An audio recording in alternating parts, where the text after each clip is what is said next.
Bonjour à tous. Aujourd'hui, ce petit tutoriel est pour parler de comment créer un jeu en plusieurs langues ou de créer des jeux qui seront organisés, donc organiser le même jeu dans plusieurs pays. Alors la première chose que vous pouvez faire, c'est faire en sorte que le même jeu soit communiqué dans plusieurs pays. Alors pour ce faire, je vais rentrer dans une campagne pour vous montrer.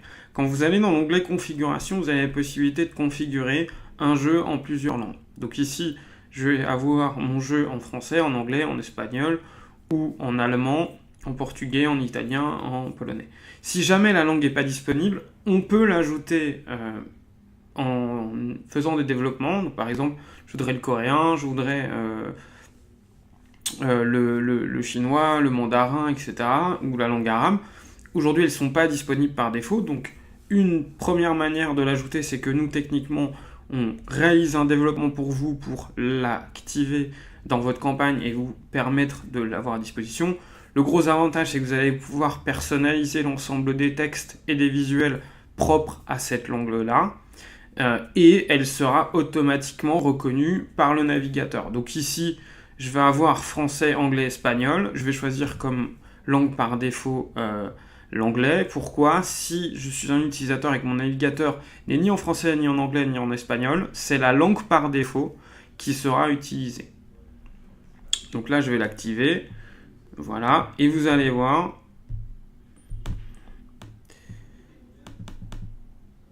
Voilà.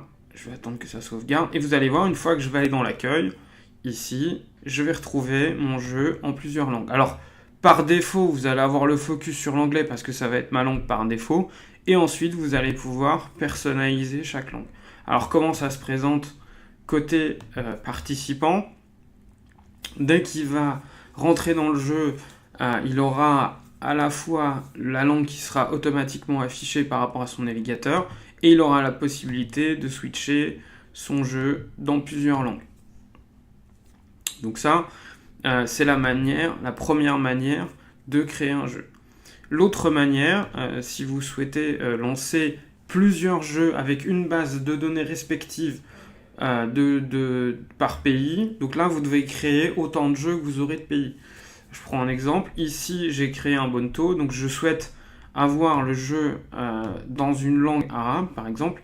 Donc l'une des langues universelles qui est connue par tous, c'est l'anglais.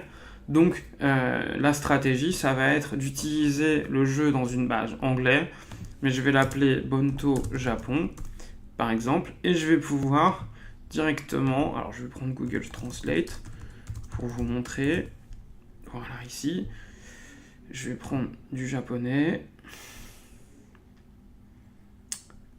JKL, voilà, là je vais publier Do You Like My Game. Donc vous allez voir, je vais placer du japonais directement dans l'application, ici. Donc là, je vais plutôt aller dans l'accueil. Hop, voilà.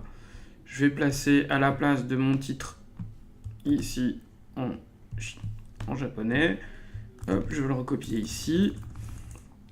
Je vais changer également le texte des boutons, du bouton... pardon. Je vais remettre le texte ici pour le bouton. Voilà. Et je vais valider mon contenu. Et vous allez voir, ma page d'accueil va bien apparaître en japonais. Donc là, ce que j'ai fait, c'est que je vais utiliser mon jeu avec une base anglaise et j'ai pu affecter du texte en japonais. Ce que je veux dire par là, c'est que nous, l'écriture est supportée. Vous pouvez utiliser un jeu dans une autre langue et votre jeu sera de base en japonais. Sachant qu'il n'est pas en multilangue, toutes les participations seront gérées et affichées dans la bonne langue. Donc ça marche pour le coréen, ça marche pour l'arabe, etc., etc.